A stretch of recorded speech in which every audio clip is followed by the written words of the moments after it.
Okay, in the last class we discussed Faraday's laws of electrolysis. Faraday first law. What is Faraday first law? The weight of substance deposited at an electrode during electrolysis is directly proportional to quantity of current we are passing in coulombs. W is proportional to Q.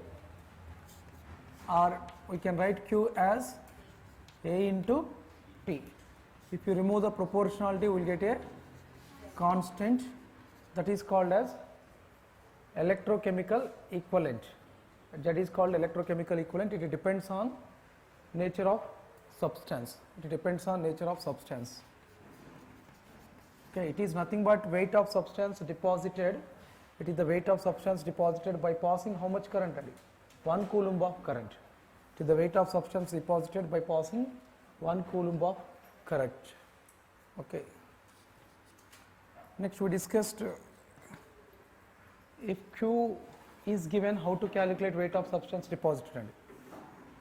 EQ by F. If Q is given, how to calculate the weight of substance deposited, that is EQ by F or EAT by F. Okay. If you want to calculate volume of gas evolved, that is in the place of equivalent weight, what we get?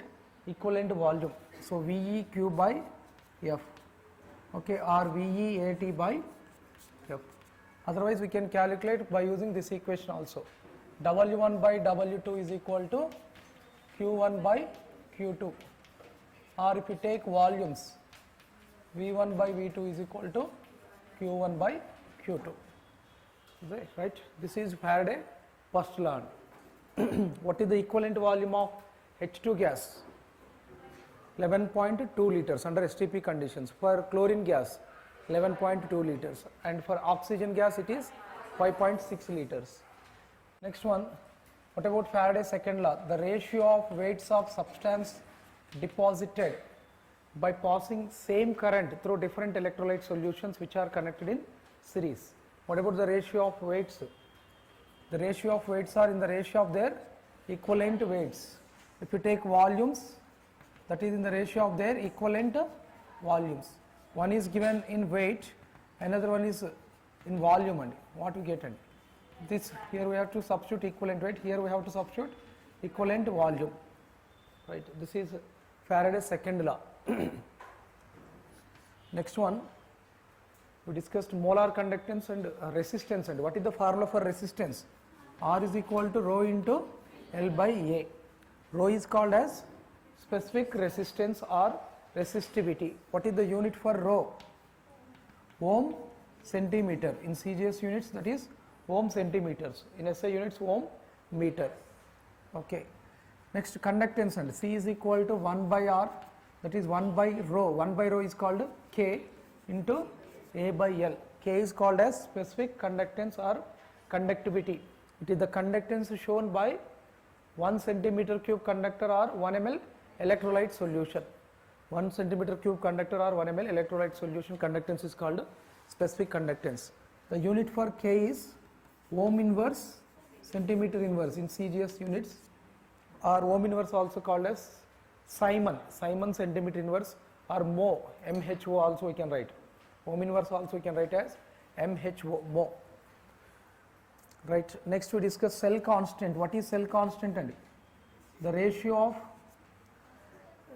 L and A, that is called cell constant. For a given conductivity cell, L and A are constants. L is the length, the distance between two platinum electrodes, and area is the area present between two platinum electrodes, that is fixed.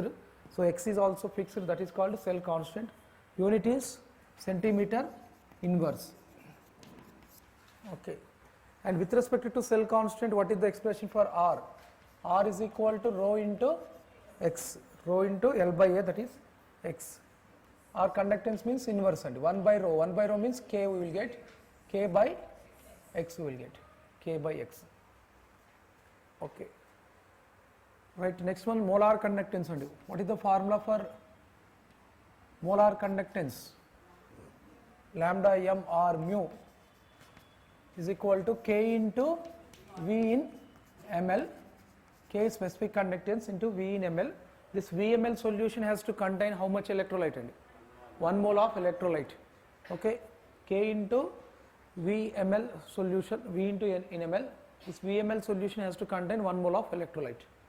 Or another expression is, if you convert into molarity, and K is in ohm inverse centimeter inverse into V. V in ml we can write as 1000 by concentration in molarity. What is the unit for molar conductance? Ohm inverse centimeter square mole inverse, right? This is in CGS units, and if you write in meters, and what we get? If you convert it into meters, ohm inverse meter inverse by 1000 into cm. That is, the result will get in ohm inverse meter square per mole. Ohm inverse meter square per mole. If it is given in decimeters, and ohm inverse decimeter inverse, K value we have to substitute in ohm inverse decimeter inverse cm. Then we get ohm inverse decimeter square per mole. Ohm inverse decimeter square per mole. These are the various equations we have.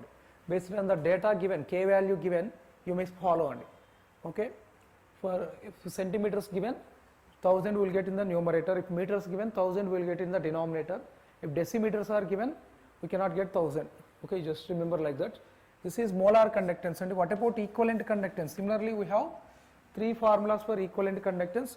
In the case of equivalent conductance, we have to replace Cm by concentration in molarity by concentration in normality we will get. In the place of per mole, what we get, Andy? In the place of per mole, we get per gram equivalent. That is only the difference, Andy.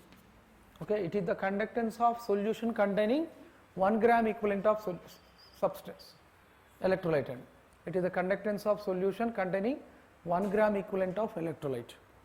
Okay, so in the place of concentration in molarity, we have to substitute in normality, and the unit is this is the conductance of solution containing 1 gram equivalent of electrolyte. So we get per gram equivalent. Right? These are some equations you have to remember. Okay.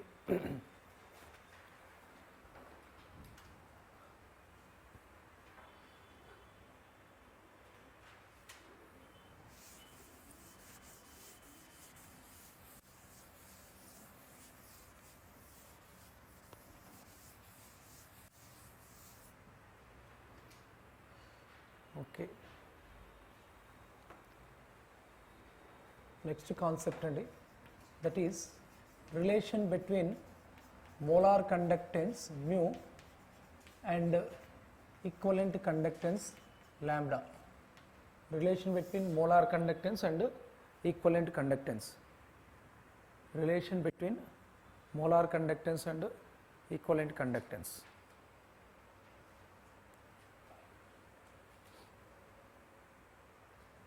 Okay, for example, I am taking the expression for equivalent conductance. What is the expression for equivalent conductance in CGS units? If you take whatever you may consider, K into 1000 by concentration in normality. Okay, lambda is equal to what we have? K into 1000 by concentration in normality we have. This is the expression for equivalent conductance. What is the relation between concentration in normality and concentration in molarity? Concentration in normality is equal to concentration in molarity into n factor. Concentration in normality is equal to concentration in molarity into n factor.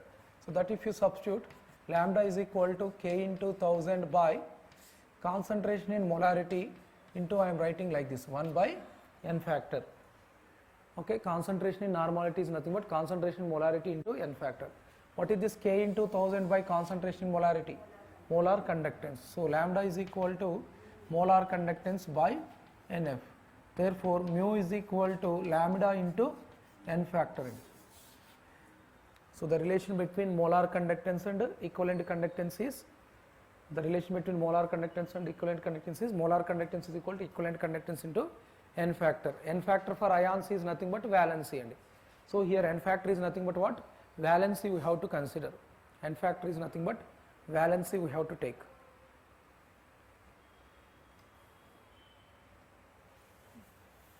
So just you remember the relation between molar conductance and equivalent conductance. Mu is equal to lambda into n factor. N factor for ions is valency we have to consider. Next one, effect of dilution effect of dilution on conductance, effect of dilution on conductance, effect of dilution on conductance.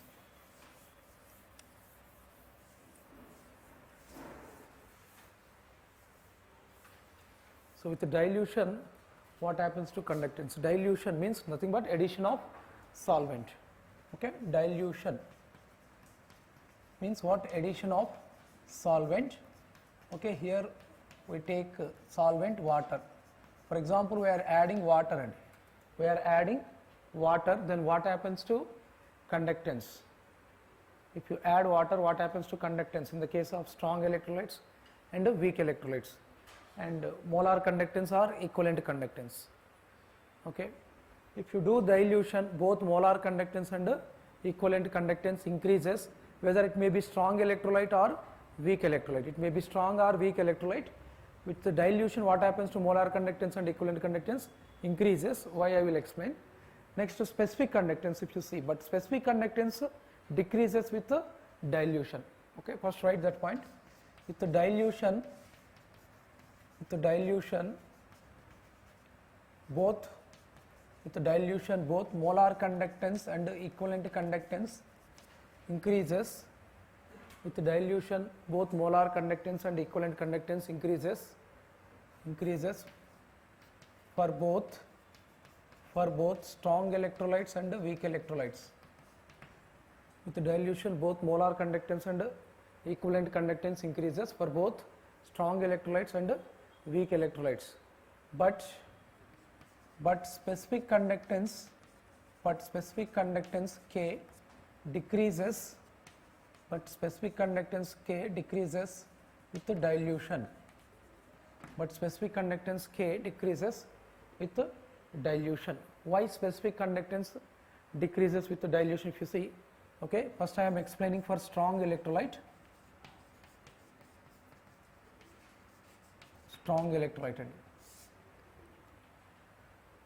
What about degree of ionization of strong electrolytes? Almost they present in the form of molecules or ions and ions. Strong electrolytes present in the form of ions. Their degree of ionization is almost 100% at all concentrations, and at high concentration or at low concentration, whatever may be the concentrations, generally strong electrolytes undergoes 100% ionization. So at all concentrations, whatever may be the concentration, at all concentrations, degree of ionization alpha, okay, is 100%, means 1. Degree of ionization means what? Number of molecules ionized by total number of molecules. In the total number of molecules, how many molecules are ionized? If you take 100 molecules, all 100 molecules present in the form of ions only. So at all concentrations, degree of ionization for strong electrolytes is 1. Okay, they undergo complete ionization at all concentrations. Now if you do dilution, if you add water, then what happens? With the dilution, okay, with the dilution, is there any change in the number of ions or no change in the number of ions? Is there any change in the degree of ionization or no change in the degree of ionization? No change, already it is 100%. So with the dilution, is there any change in degree of ionization or no change in degree of ionization? No change in degree of ionization. Or is there any change in the number of ions or no change in number of ions? No change in number of ions. With the dilution, no change in degree of ionization, no change in number of ions, but conductance increases or decreases? Increases. But conductance increases. If you take 1 mole of strong electrolyte, that is called molar conductance. If you take 1 gram equivalent of strong electrolyte, that is called equivalent conductance. Okay. Now with the dilution, conductance increases. That is due to what? Not due to increase in the number of ions, but it is due to increase in speed of ions. With the dilution, what happens? Mobility of ions increases. At high concentrations, strong ion-ion interactions are present. At high concentrations, strong ion-ion interactions are present. If you do the dilution, what happens? Those ion-ion interactions decreases, so therefore mobility of ions increases, so conductance also increases. So no change in degree of ionization or number of moles, but speed of ions increases. increases, but speed of ions increases, so conductance increases. But speed of ions increases, so conductance increases slowly, and since no change in the number of ions, just speed increases, but speed of ions increases, so conductance increases slowly, right? Conductance increases slowly and reaches, conductance increases slowly and reaches a maximum, or constant value, and reaches a constant or maximum value at infinite dilution, or zero concentration, at infinite dilution or zero concentration. Continuation, which is called as limiting conductance,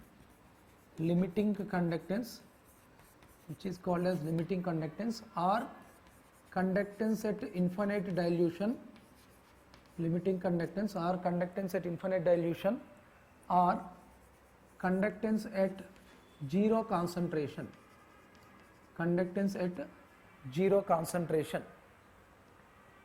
So that is indicated like this, and lambda infinity or lambda infinity, lambda naught. So that is indicated like this, and lambda infinity, lambda naught or lambda naught. Okay. Whether it is molar conductance or equivalent conductance, how to differentiate, and yesterday I told you. From the units, and from the units you may differentiate whether it is molar conductance or equivalent conductance. In the units, if you have per mole, that is molar conductance. In the units, if you have per gram equivalent, that is equivalent conductance. Okay, so in the case of strong electrolytes, with the dilution, the conductance increases, but the increase in conductance is not due to increase in the number of ions, but it is due to increase in speed of ions. As speed of ions increases, conductance increases slowly in the beginning, but finally reaches a maximum value, constant value at infinite dilution, at large dilutions. That means almost concentration tends to zero at very, very high dilution, such that almost concentration tends to zero. At that situation, it reaches a constant value. Further, if you do dilution, is there any change in the conductance or no change in the conductance? No change in the conductance. Such conductance is called as limiting conductance, or conductance at infinite dilution, or conductance at zero concentration. So if you plot a graph between lambda versus conductance versus concentration, conductance versus concentration. So previously this question also given, and in CSR they have given square root of C, and okay, why they have given square root of C, that we will see later, and since we get relation between conductance and the square root of C, and okay, conductance versus concentration or square root of concentration. Now what happens, and as concentration increases, conductance decreases, or as concentration decreases, conductance increases. Slow increase or fast increase? Slow increase. So like this, conductance increases, and slowly conductance increases, and conductance at zero concentration is called as lambda infinity. Conductance at infinite dilution or zero concentration, lambda zero. Conductance at zero concentration is called as lambda infinity or lambda zero. That can be obtained by extrapolation. To zero concentration. Okay, lambda infinity can be obtained by extrapolation to zero concentration. Lambda infinity can be obtained by extrapolation to zero concentration. Lambda infinity can be obtained by extrapolation to zero concentration. Now while we are doing dilution, for example, initially we have 1 liter, and now I added 1 liter of water. Now the solution volume is 2 liter. Initially in 1 liter 100 ions we have. Now in 2 liters also how many ions are there? 100 ions only, no change in the number of ions. Now what about number of ions per unit volume? Increasing or decreasing? Decreasing. What is K? Specific conductance is nothing but what? It is the conductance per unit volume of solution. Conductance per unit volume of solution. So for within 1 unit volume, number of ions are increasing or decreasing? Decreasing. So therefore specific conductance decreases, and specific conductance decreases with dilution, since number of ions present per unit volume decreases, so conductance, specific conductance also decreases, right? Number of ions per unit volume, number of ions per unit volume decreases with the dilution. Number of ions per unit volume decreases with the dilution, so specific conductance decreases. So specific conductance decreases with the dilution. Okay. Number of ions per unit volume decreases with the dilution, so specific conductance also decreases. Right. This is in the case of strong electrolytes. Next one, if you see in the case of weak electrolytes. Weak electrolytes. Now, if you take weak electrolytes at high concentrations, what about their degree of ionization? Is low or high? At high concentrations, degree of ionization is low for weak electrolytes. If you start with high concentration, at high concentration, degree of ionization is low. At high concentration, degree of ionization is low. Now, if you do the dilution, what happens? Degree of ionization increases. Degree of ionization increases, that means number of ions increases, so therefore conductance also increases. So conductance increases with the dilution, that is due to increase in what? Number of ions or increase in degree of ionization. Right? At high concentration, degree of ionization is low, so conductivity values are also low. Conductivity values are also low. Now what happens with the dilution? With the dilution, degree of ionization increases. With the dilution, degree of ionization increases. That means number of ions increases, so conductance also increases. With the dilution, degree of ionization increases, number of ions increases, conductance increases. If you take 1 mole of electrolyte, that is called molar conductance. If you take 1 gram equivalent of electrolyte, that is called equivalent conductance, whatever it may be. So conductance increases. It may be molar conductance or equivalent conductance. That depends on the amount of electrolyte we are taking. If you take 1 mole of electrolyte, molar conductance. If you take 1 gram equivalent of electrolyte, equivalent conductance increases. Right? Degree of ions increases, ionization increases, number of ions increases, conductance increases. Right? But even at high dilution, right, it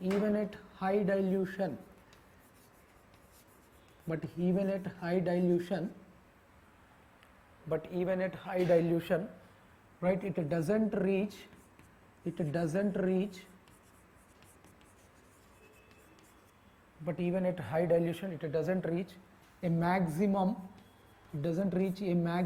or constant value. Even at high dilution, it doesn't reach a maximum or constant value. So it is not possible to determine.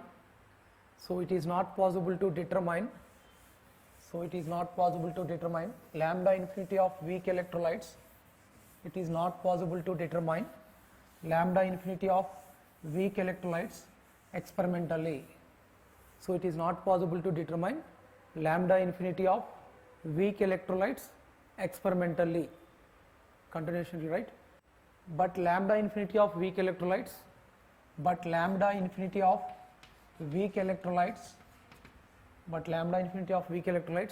can be obtained.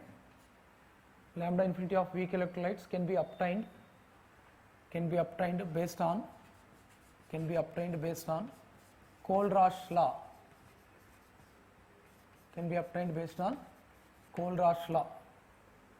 So one of the important applications of Kohlrausch law is by using Kohlrausch law we can calculate what? Lambda infinity of weak electrolytes. Lambda infinity of weak electrolytes can we get experimentally or we cannot get experimentally? We cannot get experimentally. Theoretically we can calculate by using Kohlrausch law. Okay, it doesn't reach a maximum or constant value. See, you plot a graph between conductance versus concentration or square root of concentration. Okay, your conductance increases or not? Increases. Okay, as number of ions are increasing, conductance increases. So this type of graph we will get only. Okay, not sharp increase. Okay, right, like this only. If you observe at low concentrations, conductance increases steeply, and at low concentrations conductance increases steeply. That's why even by extrapolation we cannot calculate lambda infinity. Even by extrapolation we cannot calculate lambda infinity, since the increase is what? Steep increase. This type of increase is called steep increase, netarga. Okay, ela perugutundandi netarga. So can we extrapolate here or here or here, and where we have to extrapolate? Where we can extrapolate? And so is it possible by extrapolation or not possible by extrapolation? Not possible by even extrapolation. That's why lambda infinity we cannot calculate experimentally, since at low concentrations for weak electrolytes conductance increases steeply. It doesn't reach a maximum or constant value. Okay, but based on Kohlrausch law we can determine lambda infinity of weak electrolytes. Another one, next one, degree of ionization. Degree of ionization alpha. Degree of ionization alpha is equal to what? And number of molecules ionized, degree of ionization at a particular concentration, at a particular concentration or at a particular dilution. We are doing dilution. Okay, for example, we add 100 ml of water.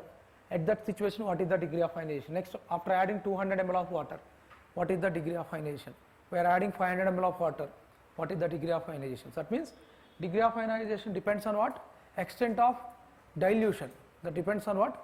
Extent of dilution. So degree of ionization at a particular concentration, that is number of molecules ionized at that concentration, number of molecules ionized at that concentration by total number of molecules. Total number of molecules. So alpha for weak electrolytes we can calculate like this. And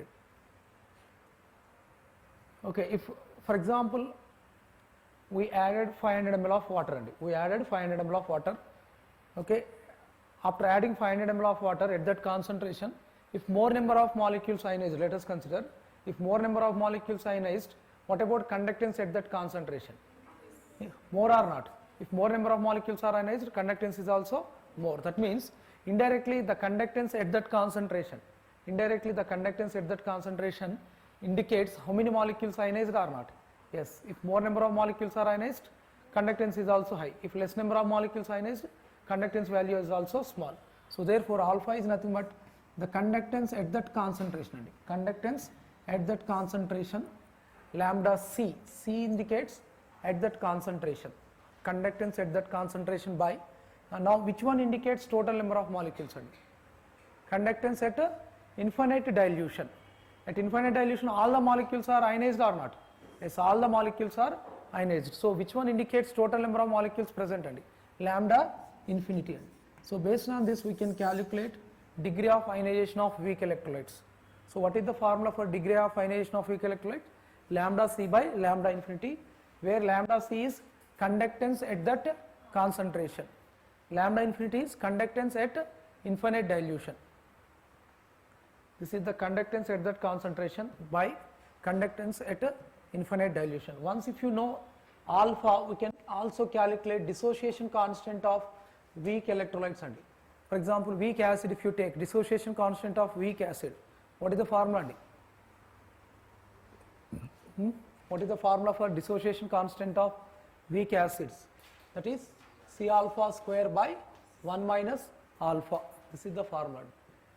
Oswald's dilution law. From Oswald's dilution law, I think we can calculate Ka is equal to C alpha square by 1 minus alpha, where alpha is called degree of ionization. Okay, if alpha is many times small compared to 1, okay, if degree of ionization is very, very low, in such cases alpha can be neglected compared to 1.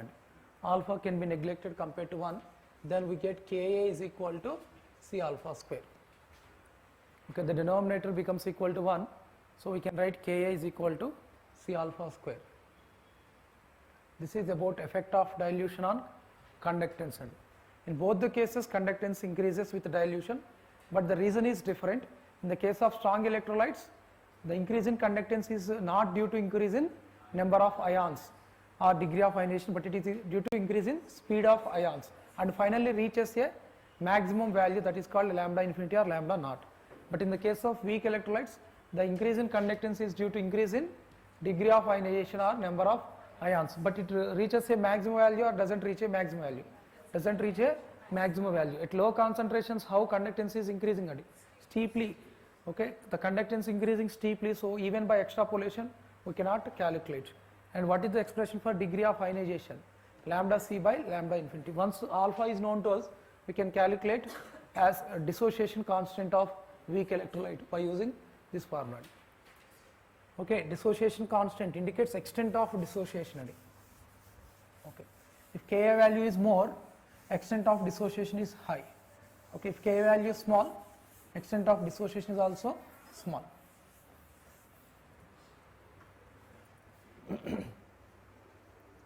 So next one, Kohlrausch law, important.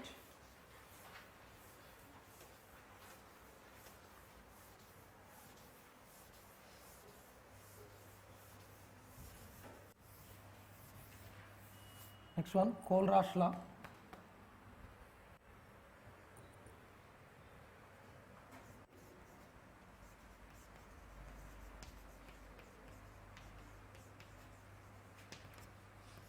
We have Kohlrausch law, Kohlrausch equation, and Kohlrausch law applications. Three concepts we have from Kohlrausch law. What is Kohlrausch law? Kohlrausch law equation and applications.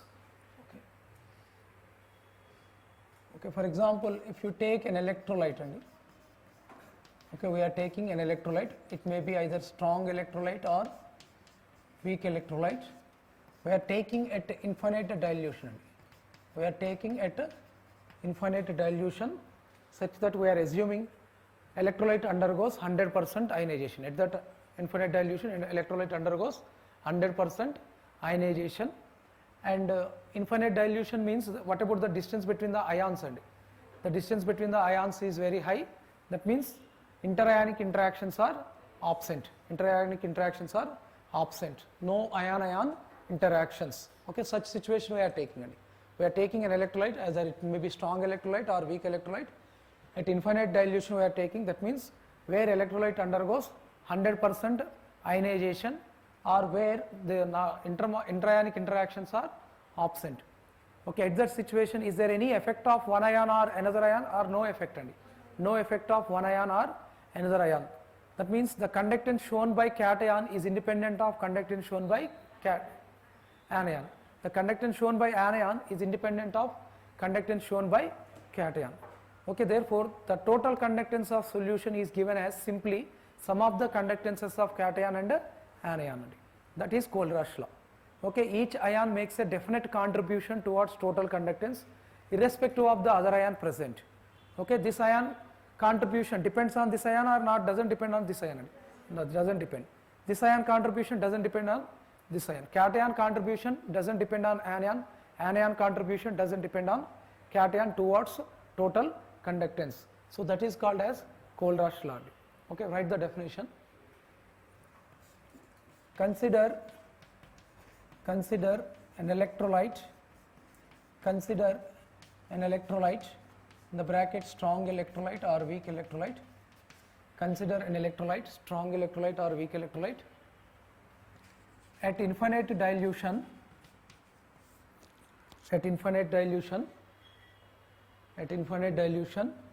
in the brackets where electrolyte undergoes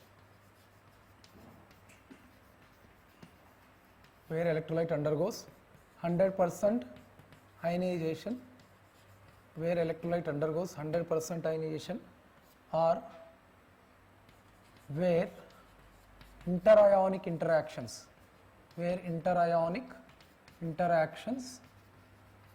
ion-ion interactions, and otherwise where ion-ion interactions, interionic interactions are absent.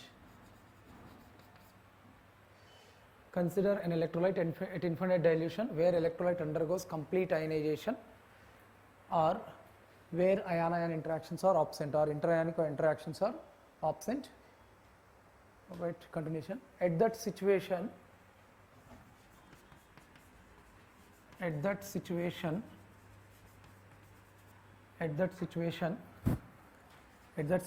each ion makes a definite contribution. At that situation, each ion makes a definite contribution towards total conductance, irrespective of the other ion present.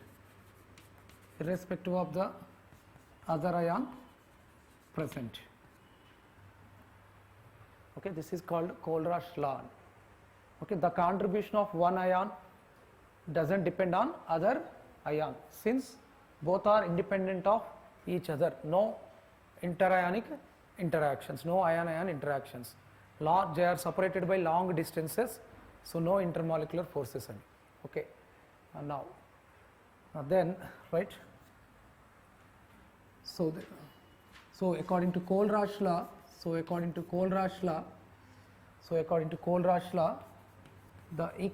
conductance, of an electrolyte, at infinite dilution, according to Kohlrausch law, the equivalent conductance of an electrolyte at infinite dilution is sum of the equivalent conductances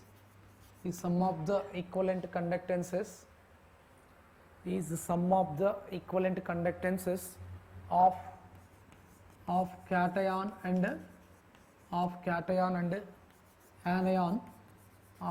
and anion at that dilution, that means at infinite dilution. The equivalent conductance of an electrolyte is taken as what? Sum of the equivalent conductances shown by cation and anion. That means, okay, lambda infinity of an electrolyte, or lambda infinity or lambda naught. Okay, we may indicate like this also. Okay, lambda infinity of an electrolyte is given as what? Lambda infinity of cation plus lambda infinity of anion, sum of the conductances of cation and anion at that dilution, at infinite dilution. Or we may not represent every time infinite dilution, simply we can write lambda C plus lambda A, conductances of cation and anion at that dilution gives lambda infinity of electrolyte.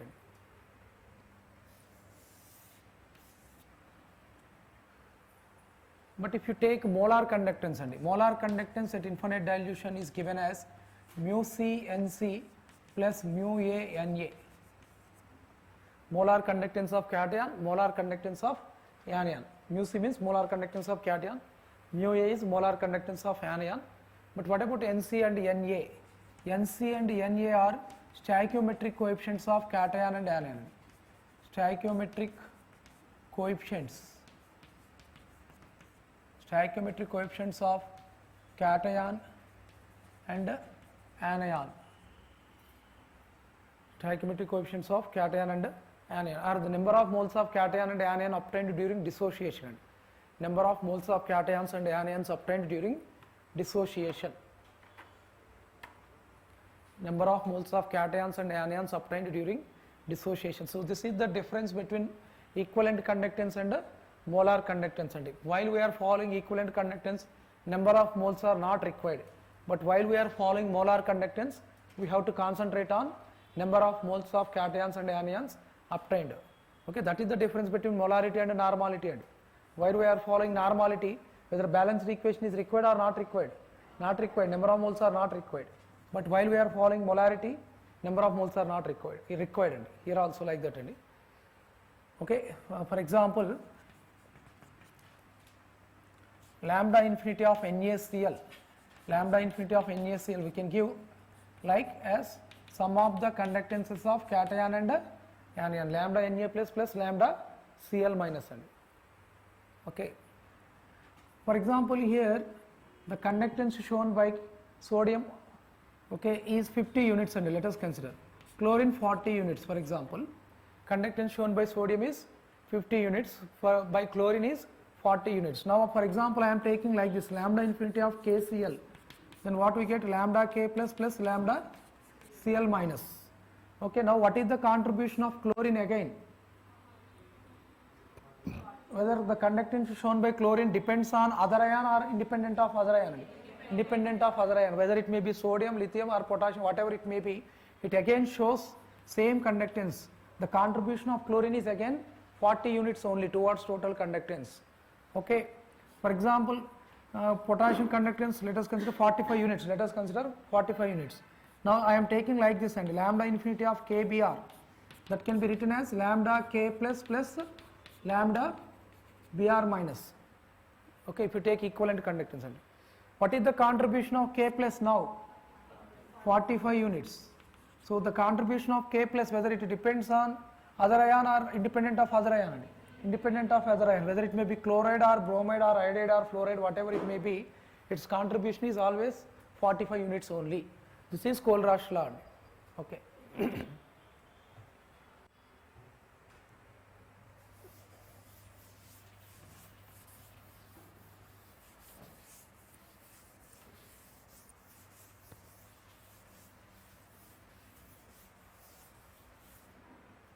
Okay, next one. For example, if you have like this lambda infinity of K2SO4, how to give its equivalent conductance? The conductance is nothing but sum of the conductances of cation and anion. So no need to concentrate on number of moles only. Here 2 moles of potassium is there, but no need to concentrate on 2 moles only. Okay, for example, if you have like this and lambda infinity of barium hydroxide, how to write it? That is equivalent conductance of barium plus equivalent conductance of hydroxide. If you have H2SO4, sum of the equivalent conductance of H plus ion and sulfate ion. So equivalent conductance is nothing but what? Sum of the conductances of cation and anion. But if you go to molar conductance, we have to concentrate on number of moles also. For example, I am giving like this only, mu infinity of acetic acid, what we get? Mu CH3COO minus plus mu H plus. How many moles of cations we have? How many moles of anions we have? Only 1 mole. In that case, both molar conductance and equivalent conductance are same. N factor is 1 or not for this? N factor is 1. What is the relation between molar conductance and equivalent conductance? Mu is equal to lambda into n factor. Mu is equal to lambda into n factor. So in this case, n factor is 1. So both molar conductance and equivalent conductance are same. Okay, and if n factor is 1, then both molar conductance and equivalent conductance are same. Okay. Now if you take like this only, K2SO4. Now how many moles of potassium ions we will get on dissociation? What is the stoichiometric coefficient of potassium ion? 2. Stoichiometric coefficient of potassium ion is 2. So 2 mu K plus, what is the stoichiometric coefficient of sulfate ion? How many sulfate ions will get on dissociation? 1. So 1 into molar conductance of sulfate ion. If you have mu infinity of barium hydroxide, what we get? Mu barium 2 plus 2 moles of hydroxide ion we have, so 2 into molar conductance of hydroxide ion. Similarly, if you have H2SO4, we will get 2 into mu H plus mu SO4 2 minus. Okay, so just to differentiate equivalent conductance and molar conductance, I am using lambda and mu, but in most of the books they have given same lambda only, so we have to differentiate by units only. Okay. Right.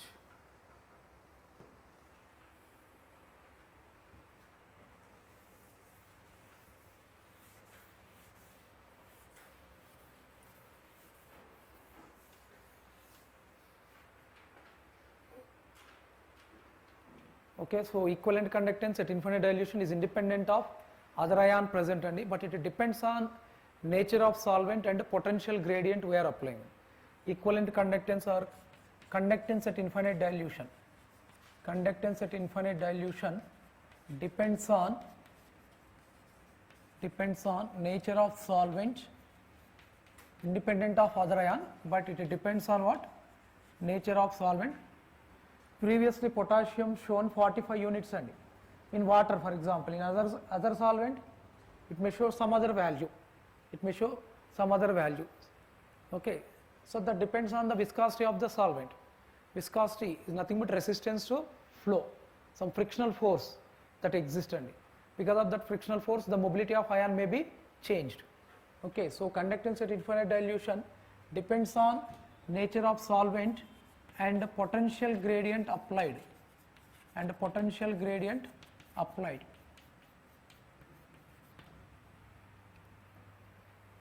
Kinetic energy is directly proportional to potential we are applying or not.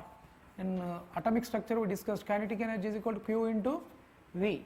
If you apply more potential gradient, more kinetic energy, more will be the mobility of ions. So mobility or conductance of ions also depends on what? Potential gradient we are applying. Okay. Next one, once a question given in CSR for 2 marks like this, if you take, for example, KCl in benzene, or hexane, whether Kohlrausch law is applicable or not applicable. For which of the following solutions Kohlrausch law is applicable? Like that question given. For which of the following solutions Kohlrausch law is applicable? Whether KCl in benzene undergoes 100% ionization or it doesn't undergo 100% ionization. KCl is polar or non-polar? Polar. Benzene is non-polar. So therefore, whether KCl undergoes 100% ionization in benzene? No, it doesn't undergo 100% ionization in benzene. So Kohlrausch law is applicable or not applicable? Not applicable. If you take HCl in benzene, HCl is polar or non-polar? Polar. So whether it undergoes complete ionization or not undergoes? Not undergoes. So Kohlrausch law is not applicable. If you take HCl in water, undergoes 100% ionization. So in that case Kohlrausch law is applicable. HCl in water, if you take, it undergoes 100% ionization. So Kohlrausch law is applicable.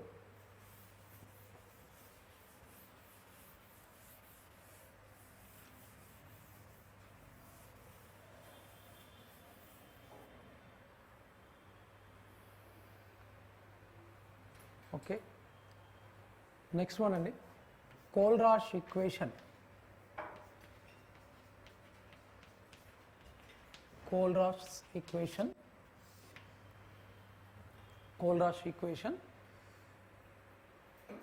Right, this equation gives relation between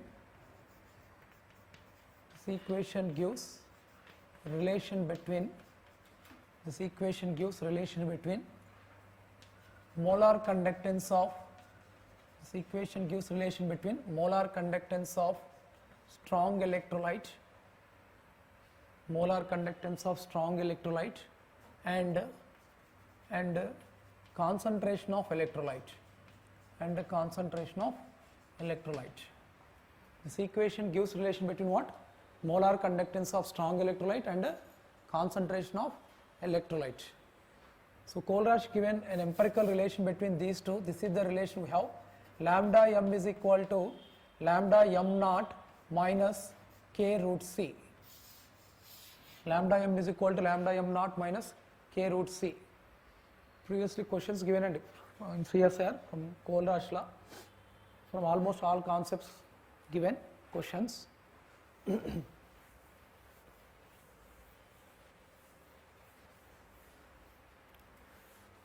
Once in JL, in matching Kohlrausch law is given, and in JL, in matching what is the Kohlrausch law expression, that is only given in JL previously. Okay, lambda m is equal to lambda m naught minus k root c. So here it gives relation between what? Molar conductance of strong electrolytes versus square root of concentration. That's why previously in the graphs they have given conductance versus square root of C. And so why he considered square root of C instead of C? Since for strong electrolytes, whether conductance strongly depends on concentration or weakly depends on concentration. Whether conductance is increased slowly or fastly, and conductance increased slowly. That means whether conductance strongly depends on concentration or weakly depends on concentration. Weakly depends on the concentration for strong electrolytes. That's why instead of taking C, they considered C power 1 by 2. Okay, as conductance changes slowly with the concentration, right?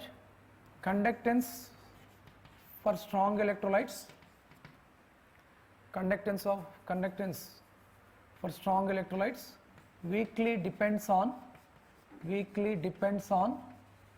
concentration. Weakly depends on concentration. Conductance for strong electrolytes weakly depends on concentration. Okay, that's why instead of taking C power 1, he considered C power 1 by 2. Okay. Now this is in the form of y is equal to C plus mx. So if you take lambda versus root C, we have to get a linear plot. But it is observed that we get a non-linear plot. And experimentally we get non-linear plot. And so therefore whether it is linear expression or non-linear expression. Non-linear expression. So since this slope k and k is not a constant, and k is not a constant. So we get non-linear expression. Instead of getting linear expression, we get non-linear expression.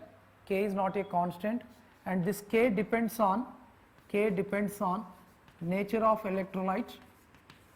Okay, and for different electrolytes we may get different change in the conductance.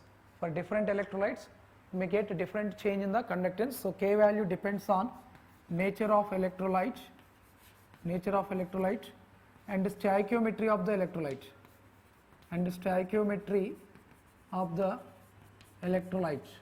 Stoichiometry of the electrolyte means whether it is 1:1 electrolyte or 1:2 electrolyte or 2:2 electrolyte. On that also k value depends on it. So overall this Kohlrausch equation is failed to explain the relation between molar conductance and concentration, and later we will see by D by Huckel-Onsager equation. D by Huckel-Onsager equation also proposed same equation between lambda m versus root C. Similar equation we have only, but this in the place of k they have proposed some other expression. In the place of k they have proposed some other equation that we will discuss later. Okay, so this is the equation proposed by Kohlrausch, which gives relation between molar conductance of strong electrolytes and concentration. Why he considered C power 1 by 2? Since for strong electrolytes conductance strongly depends or weakly depends on concentration. Weakly depends on the concentration. And whether it is linear plot or non-linear plot, if you see, we get non-linear plot since k is not a constant. So k depends on what? Nature of electrolyte and stoichiometry of the electrolyte. Okay. It gives good results at very, very low concentrations only. It gives good results at low concentrations only. Okay. If you go to high concentrations, what happens? Ion-ion interactions are there. All those they have to consider. But what they consider, ions are independent of each other. But if you go to high concentrations, we have ion-ion interactions, ion-solvent interactions. All those are not considered by Kohlrausch. He considered ions are independent of each other. So that's why this is applicable only at low concentrations. Okay, that is Kohlrausch equation. Next one, applications. Applications. The first application, by using Kohlrausch's law, what we can determine? We can determine lambda infinity of weak electrolytes. We can determine lambda infinity of weak electrolytes. So the first application is determination of lambda infinity of weak electrolytes. Determination of lambda infinity of weak electrolytes. Once lambda infinity for weak electrolytes is known to us, we can calculate what? Degree of ionization for weak electrolytes. If lambda infinity is known to us, we can calculate alpha or not? Yes. So once if you know lambda infinity of weak electrolytes, the further applications are, we can determine what? Alpha only. Once alpha is known to us, what we can determine? K, dissociation constant of weak electrolyte. What is the formula? C alpha square by 1 minus alpha. So these two we can calculate further, and once lambda infinity is known to us, these two we can calculate further. Recently one question given in CSIR and what is the relation between K, lambda C, lambda infinity? In the place of alpha, if you substitute lambda C by lambda infinity, we get that relation. Okay, so in the place of alpha, what we can substitute? Lambda C by lambda infinity, lambda C square by lambda infinity square by 1 minus lambda C by lambda infinity. So K is equal to C into lambda C square by K into lambda C square by, in the denominator we will get lambda infinity square. LCM is lambda infinity. One lambda infinity gets cancelled. Lambda infinity into lambda infinity minus lambda C. So this is the expression for dissociation constant of weak electrolyte with respect to lambda C and lambda infinity at concentration C, and at this concentration what is the dissociation constant, and this is the expression for dissociation constant. Just in the place of alpha I substituted lambda C by lambda infinity. Here what is LCM and lambda infinity? Here we get lambda infinity minus lambda C. Lambda infinity gets cancelled, one lambda infinity. So C into lambda C square by lambda infinity into lambda infinity minus lambda C. Okay, that is the expression for Kn. So this is the first application. So now we have to concentrate on what? How to determine lambda infinity of weak electrolyte. The second application is determination of solubility of sparingly soluble salt. Determination of solubility of sparingly soluble salt. Determination of solubility of sparingly soluble salt. The third one is determination of transport numbers. Determination of transport numbers. Determination of transport numbers. Determination of transport numbers, or based on Kohlrausch law we can give a relation between ionic conductivity and transport number. We can give relation between ionic conductivity of ion, and transport number of ion. We can give relation between lambda ion and T ion and transport number of ion based on Kohlrausch law. These are the main three applications we have. Okay. Now put the heading determination of lambda infinity of weak electrolyte. Determination of lambda infinity of weak electrolyte.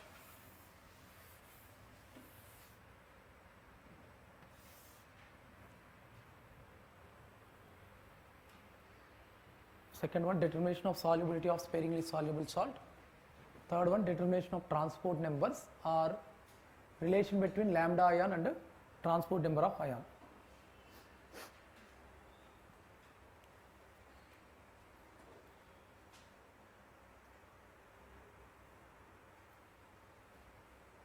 Okay, determination of lambda infinity of weak electrolytes. Okay, lambda infinity of weak electrolytes can be obtained. Lambda infinity of weak electrolytes can be obtained by taking three strong electrolytes. Lambda infinity of weak electrolytes can be obtained by taking three strong electrolytes. Okay, for strong electrolytes, lambda infinity we can determine experimentally or not? Yes, lambda infinity of strong electrolytes we can determine experimentally. So lambda infinity values for strong electrolytes are known to us.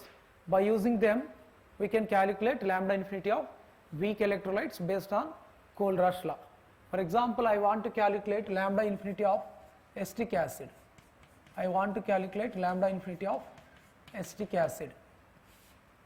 How many strong electrolytes we have to select? 3 strong electrolytes. How to select those 3 strong electrolytes? If you see, we have to take a strong electrolyte containing H plus ion. We have to take a strong electrolyte containing acetate ion. For example, I am taking strong electrolyte containing acetate ion, that is sodium acetate you can take, or potassium acetate you can take. Next, I am taking strong electrolyte containing H plus ion. What is the strong electrolyte containing H plus ion? You can take HCl or H2SO4 or HNO3, whatever it may be. Okay. So we are taking strong electrolytes containing these ions, that is CH3COO CONA and HCl. What are the extra ions we are getting? We need what? CH3COO minus and H. What are the extra ions we are getting? NaCl. So that is the third one, NaCl. Like this we have to select 3 strong electrolytes. One containing acetate ion, another one containing H plus ion. What are the extra ions we are getting? That is the third electrolyte. Now according to Kohlrausch law, we know lambda infinity of acetic acid.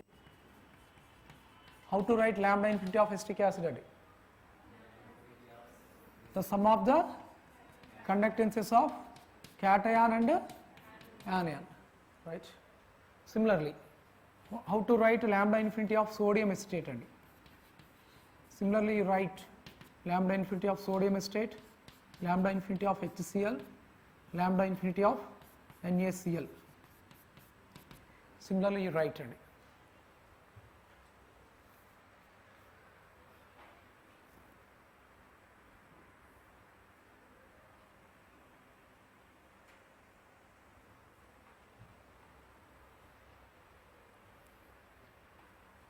How to write lambda infinity of sodium acetate? Lambda CH3COO minus plus lambda Na plus. This one lambda H plus plus lambda Cl minus. Lambda Na plus plus lambda Cl minus. Okay. For example, I am taking this equation 1, this is equation 2 and this is equation 3. Now by using 1, 2 and 3, how to get lambda infinity of acetic acid? What we want to get? Lambda CH3COO plus lambda H plus. Lambda CH3COO plus lambda H plus, that gives lambda infinity of acetic acid. How to get? 1 plus 2 we have to do, and 3 we have to subtract. If you do 1 plus 2 minus 3, lambda Na plus gets cancelled. Okay, whether it may be sodium acetate or it may be sodium chloride, sodium plus ion contribution is same, so gets cancelled. Whether it may be H plus ion or Na plus ion, Cl minus ion contribution is same. So we are subtracting Cl minus gets cancelled. Na plus gets cancelled. Cl minus gets cancelled. So what we get? CH3COO minus plus H plus, that is nothing but lambda infinity of acetic acid. So we have to do 1 plus 2 minus 3. Now do 1 plus 2 minus 3. And then what we get? Lambda CH3COO minus and lambda H plus are remained. Okay, lambda Na plus gets cancelled, Cl minus gets cancelled. So the remaining is lambda CH3COO minus and lambda H plus. Left side, lambda infinity of sodium acetate plus lambda infinity of HCl minus lambda infinity of NaCl. This is nothing but what? From according to Kohlrausch law, lambda CH3COO minus plus lambda H plus is nothing but lambda infinity of acetic acid. So lambda infinity of acetic acid is equal to this one. So like this we can calculate lambda infinity of weak electrolyte. So that lambda infinity of weak electrolyte is nothing but lambda infinity of strong electrolyte containing acetate ion plus lambda infinity of strong electrolyte containing H plus ion. Whatever the extra ions we are getting, that we have to subtract. Simply we follow like that.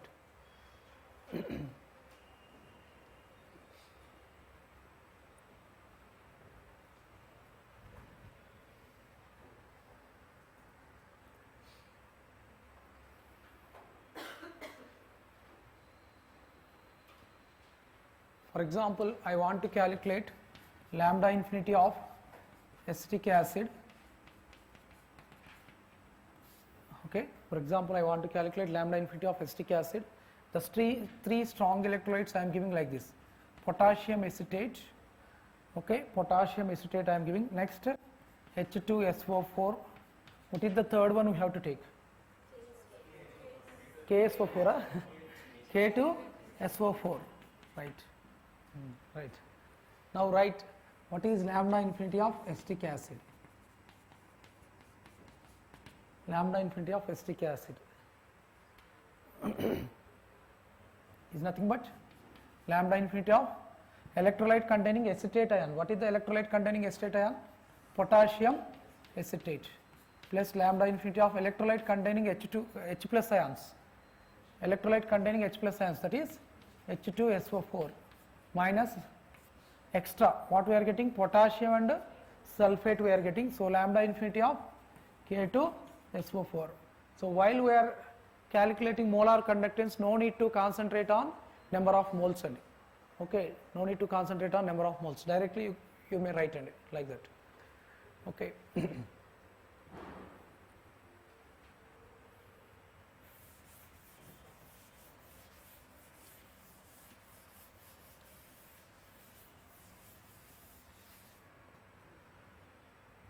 For example, I want to calculate equivalent conductance of barium hydroxide.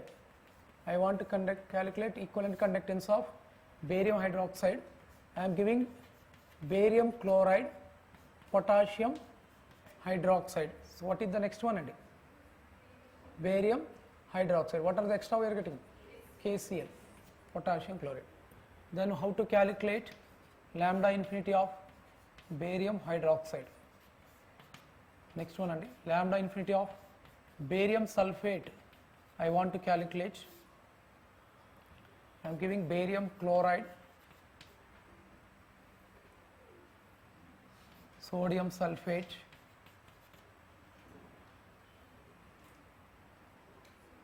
barium chloride, sodium sulfate, extra NaCl. How to get lambda infinity of electrolyte containing barium plus 2 ions, that is barium chloride. Next we have to take electrolyte containing hydroxide ions, that is KOH. Extra we have to subtract, that is KCl. Here also lambda infinity of electrolyte containing barium plus 2 ions, that is barium chloride. Electrolyte containing sulfate ions, that is Na2SO4, and extra what we are getting, NaCl. So like this we can calculate equivalent conductances. Now we see molar conductances.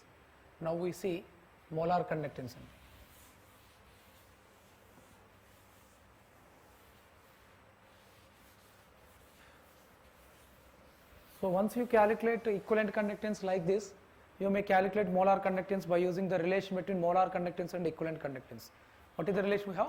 Molar conductance is equal to equivalent conductance into n factor. Okay, so for salts we can give n factor as total positive charge or total negative charge. Total positive charge or total negative charge. Based on that you can calculate molar conductance. Okay, otherwise we have to calculate like this. For example, mu infinity of acetic acid I want to calculate. Mu infinity of acetic acid I want to calculate. I am giving potassium acetate. Okay.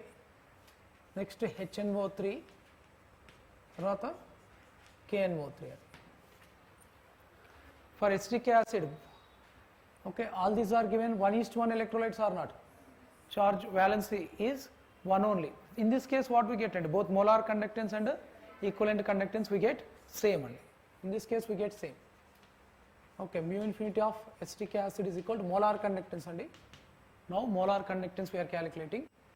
Here we have to see how many acetate ions are required to us. How many acetate ions are required? One acetate ion is required. Here how many acetate ions are there? One only. So we can take directly. Next, how many H plus ions are required here? One H plus ion. Here how many H plus ions are there? One only. So mu infinity of HNO3 minus how many K plus ions extra we got? How many N by 3 minus ions extra we got? 1 mole of KNO3 we got extra. So therefore, how many moles of KNO3 we have to subtract? 1 mole only. So mu infinity of KNO3. Okay, right. Only 1 unit of KNO3 we are getting extra, so we have to subtract mu infinity of KNO3 for 1 unit only. For example, I am giving like this and strong electrolytes I am giving like this. CH3COO Na H2SO4 Na2SO4. Now what we have to do? How to calculate and molar conductance. Now how to calculate molar conductance?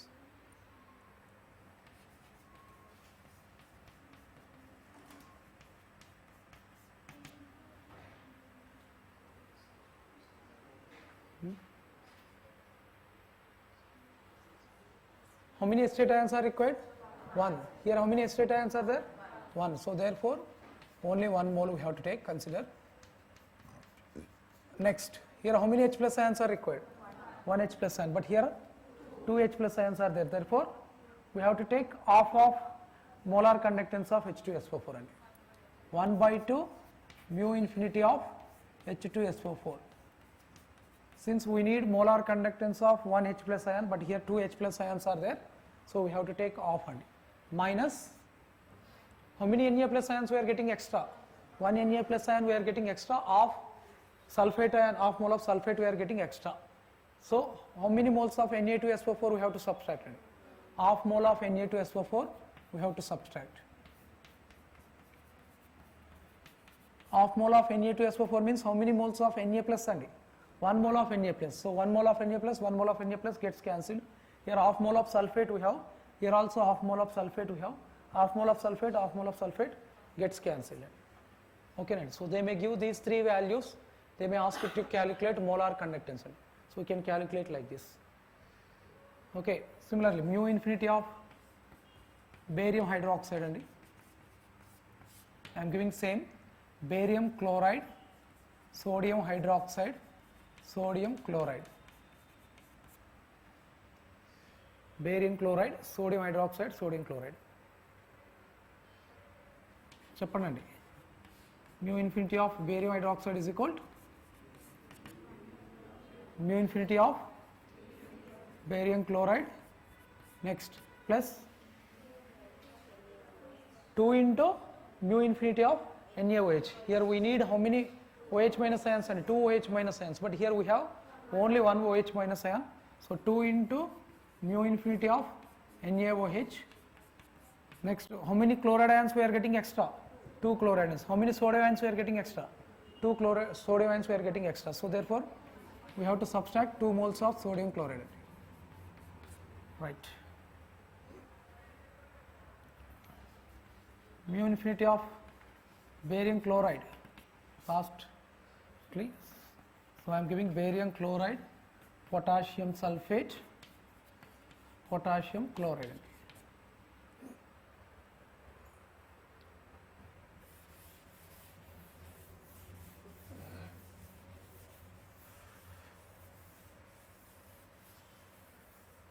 How to calculate molar conductance of barium chloride is equal to mu infinity of how many moles of barium sulfate kadandi, barium sulfate. How many moles of barium chloride we have to take? 1 mole of barium chloride. Here we need 1 mole of barium, so 1 mole of barium chloride.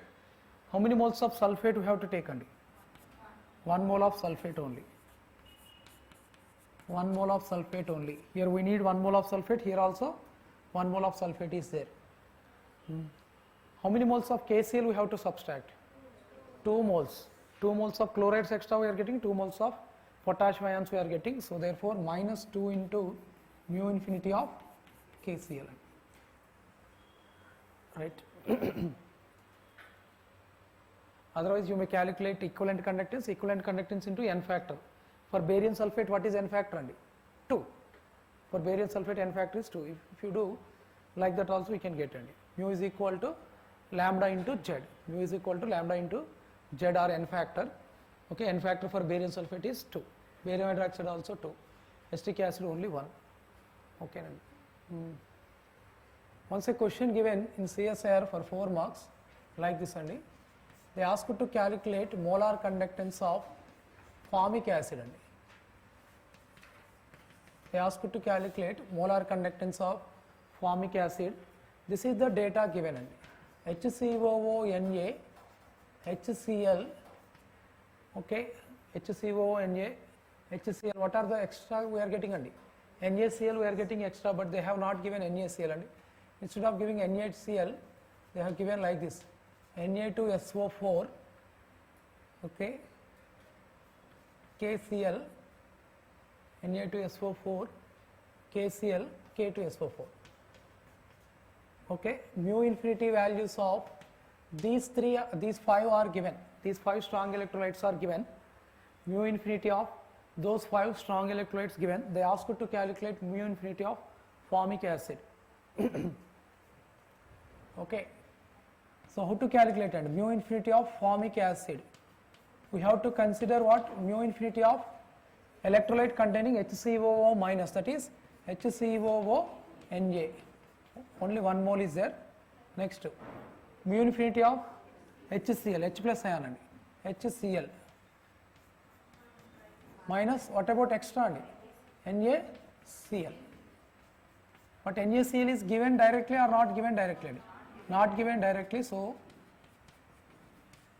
how to get for NaCl and now minus, we have to select electrolyte containing Na plus ions, that is Na2SO4. How many moles of Na2SO4 we have to take? Half mole of Na2SO4 we have to take.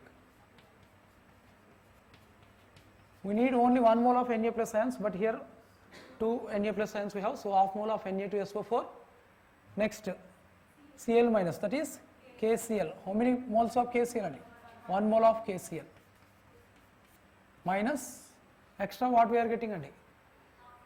Half mole of sulfate we are getting extra, and 1 mole of K plus we are getting extra. Antena Na2SO4 kada,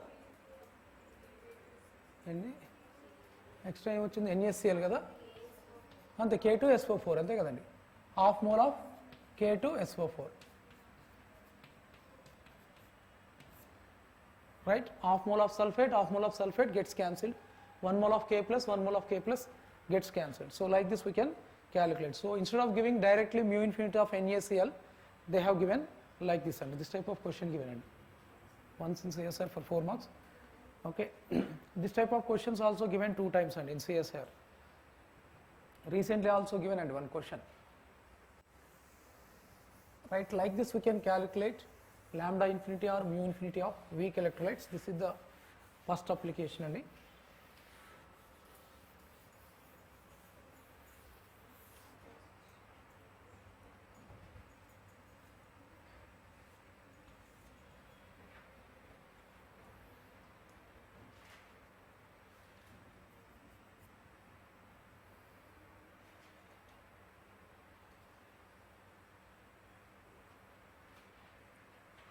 Next we see second application. What is the second application? Determination of solubility of a sparingly soluble salt. Determination of solubility of a sparingly soluble salt. Determination of solubility of a sparingly soluble salt. Determination of solubility of a sparingly soluble salt. What are sparingly soluble salts? The salt whose solubility is very low in water, they are said to be sparingly soluble salts. Silver chloride, silver bromide, silver iodide, calcium oxalate, etc. Those are sparingly soluble salts. In electrochemistry, we get solubility concept in 3 cases. In electrochemistry, solubility concept we will get at 3 cases. One is at electrolyte concentration cells without transparency. Electrolyte concentration cells without transparency. And for example, silver is in contact with AgCl. Next, AgCl silver. Okay. Here one concentration is given to you and another concentration solubility they may ask you to calculate.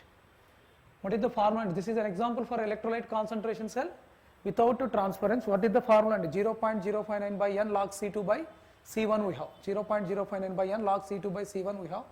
So cell potential may be given to you. Cell potential may be given to you. Okay, if electrode reverses to cation, what is the formula we have? 0.059 by n log C2 by C1. So E cell value may be given to you. C1 is given. Okay, n value 1. So C2 is nothing but solubility. So they may ask you like this. C2 indirectly gives what? Solubility of AgCl.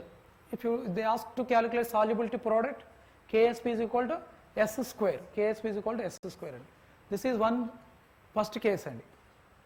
Okay, we may expect a question based on solubility in 3 ways. This is the first case. The second case we discussed potentiometric titrations. Precipitation titration we discussed. Okay, now precipitation titration we discussed. Again, precipitation titration, how many methods we have? 3 methods we have to determine solubility product. Adi. Next, the third one based on Kohlrausch law. So we may expect 3 types of questions based on solubility from electrochemistry. One is this type of question, electrolyte concentration cell without transference. Okay. Next one based on potentiometric titration, that is precipitation titration. Next one, Kohlrausch law. Okay.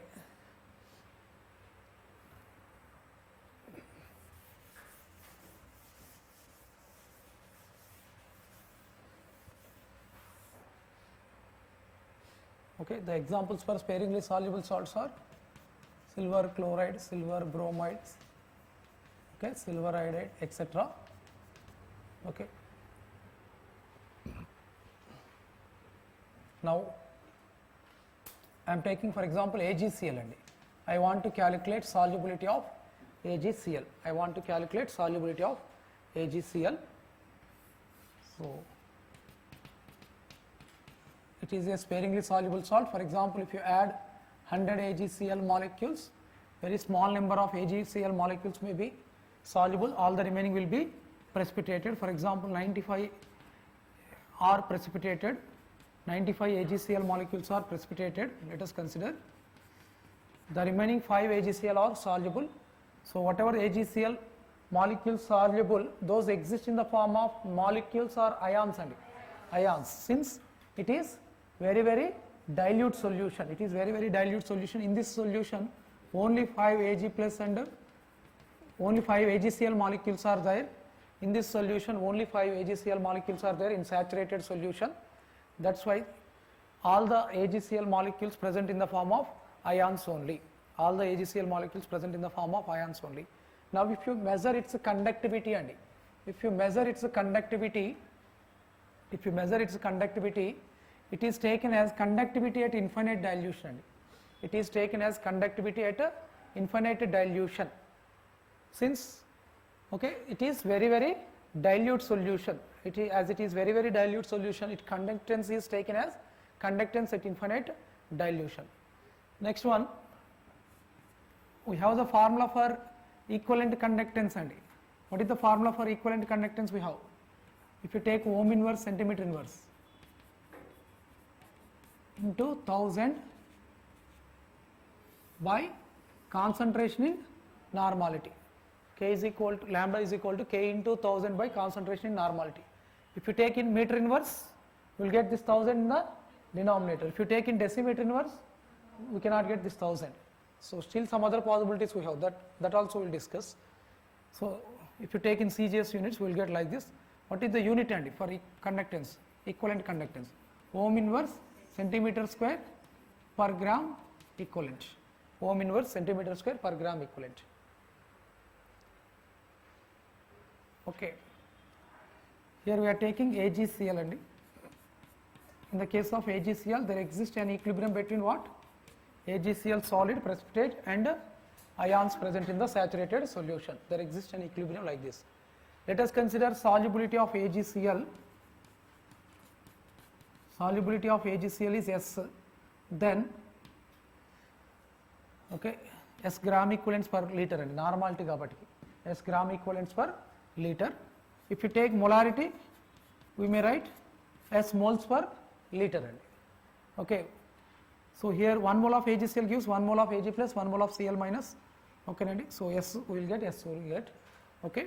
And now solubility is S gram equivalents per liter. That means what about the concentration of AgCl present in the saturated solution? The concentration of AgCl present in the saturated solution is nothing but S.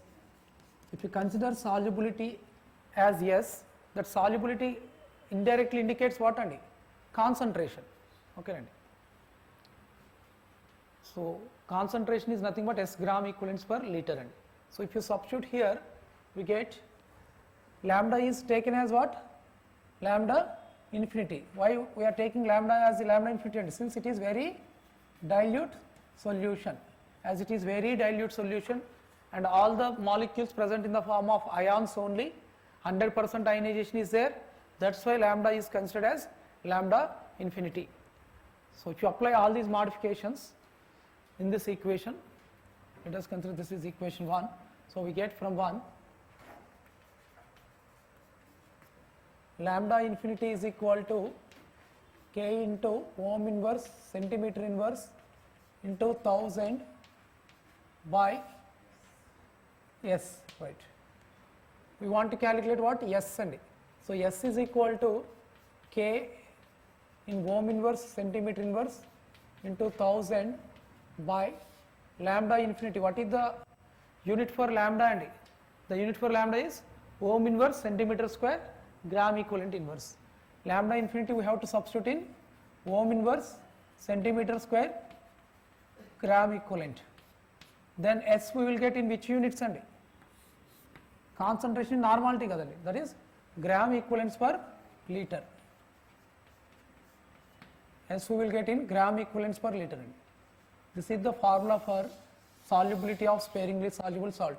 Once SC is known to us, how to calculate KSP of AgCl? And KSP of AgCl is nothing but S square. The general expression for solubility product is x power x, y power y, s power x plus y, where x and y are stoichiometric numbers of cations and anions.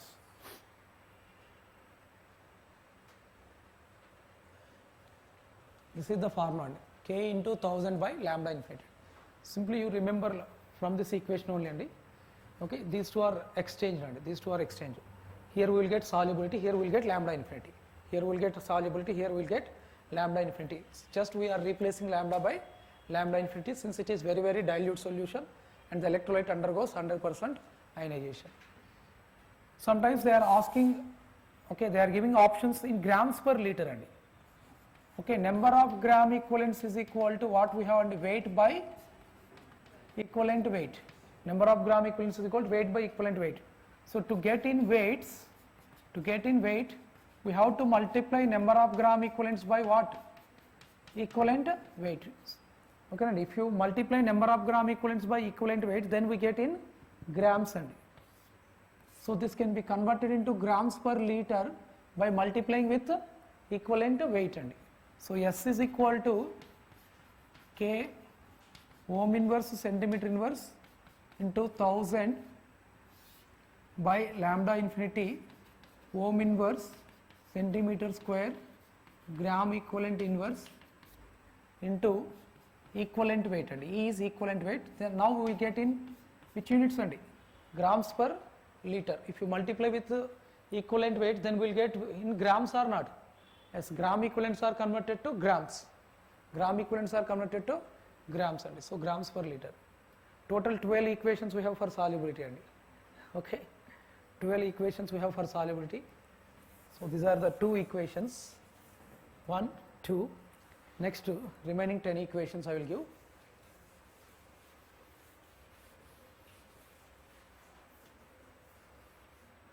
That is based on units, and that is based on units. So 2 equations, and third equation, if you see here, if you substitute in ohm inverse meter inverse, then what we get? And this 1000 we will get in the denominator. And adi alanti S is equal to K in ohm inverse meter inverse by 1000 into lambda infinity. Now lambda infinity we have to substitute in which units? And here we are substituting meter inverse. This also meter square. So ohm inverse meter square gram equivalent inverse. We get in gram equivalents per liter.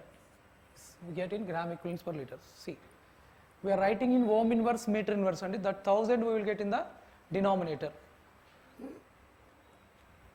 Okay, S is equal to, if you want to get in grams per liter, we have to multiply with E. We have to multiply with E, then we get in grams per liter. For example, K value is given in decimeters, decimeter scale and ohm inverse, decimeter inverse, K in ohm inverse, decimeter inverse by whether we get 1000 or we cannot get 1000. We cannot get 1000. So lambda infinity of ohm inverse decimeter square gram equivalent inverse. This is in gram equivalents per liter. If you want to get in grams per liter, we have to multiply with E. We have to multiply with E.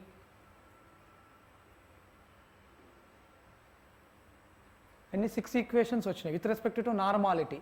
Now we get 6 equations with respect to molarity andi. Same 6 equations we get with respect to molarity. So in the case of molarity, here what we have to take andi?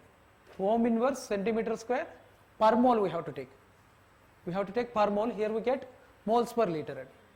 If you take per mole, here we get moles per liter. In the place of equivalent weight, we get molecular weight. Okay, first write these 6 equations andi.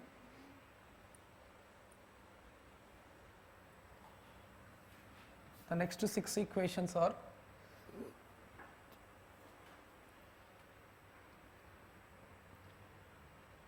previously given and in CSIR with respect to meters given, with respect to decimeters also given questions. Okay.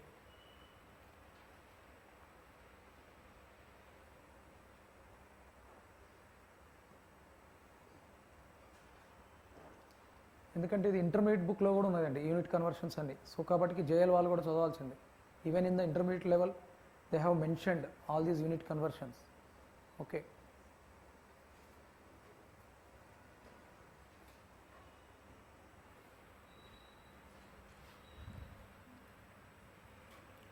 Okay. Now S is equal to same అండి. అయిపోయింది ఇది. Okay, ఇక్కడ రాస్తున్నా చూడండి. ఇక్కడ gram equivalent inverse place ఏమొస్తుందండి మనకి mole we get. Then what we get in solubility on moles per liter అంతేనండి. ఓకే, నెక్స్ట్ వన్ అండి number of moles is equal to what? Weight by molecular weight. Weight by molecular weight. So weight is equal to what we get? Number of moles into molecular weight. So to convert number of moles to weight, we have to multiply with what? Molecular weight. So here we get what? Molecular weight. Here what we have to substitute? Per mole. Per mole. First you see andi.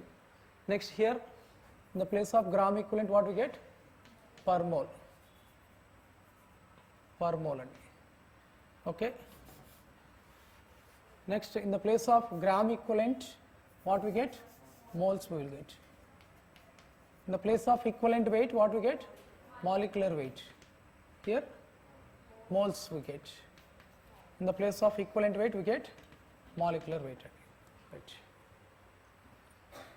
Okay, if you substitute equivalent molar conductance and if you substitute molar conductance, okay, if you substitute with respect to mole we get moles per liter. To convert moles per liter to grams per liter we have to multiply with molecular weight.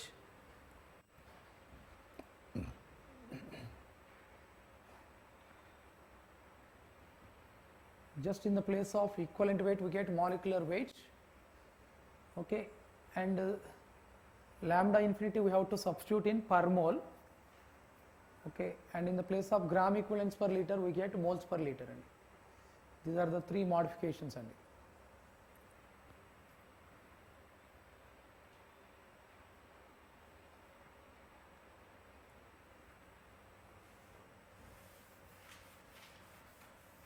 from this you write 6 equations.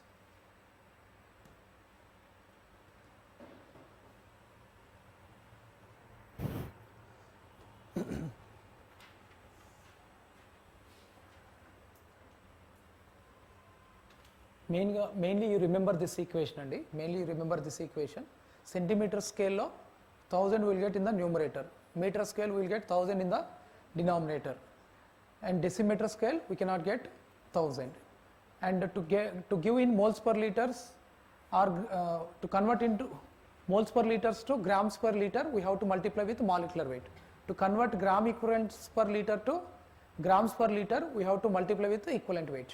That you remember ante, అన్ని బట్టి పట్టొద్దండి, right.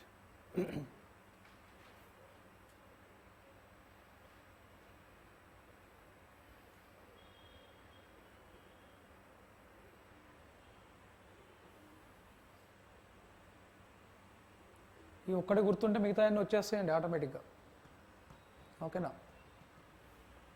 ఇక్కడ moles per లీటర్లో రావాలంటే ఇక్కడ మోల్స్లో substitute చేయాలి. ఇక్కడ gram equivalents per లీటర్లో రావాలంటే answer here we have to substitute gram equivalents అండి, అంతే.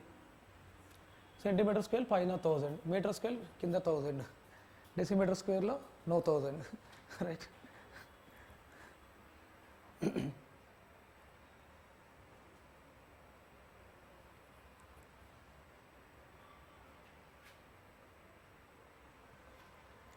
Okay, now take a break, Andy, right? Take a break for 15 minutes. Okay, thank you.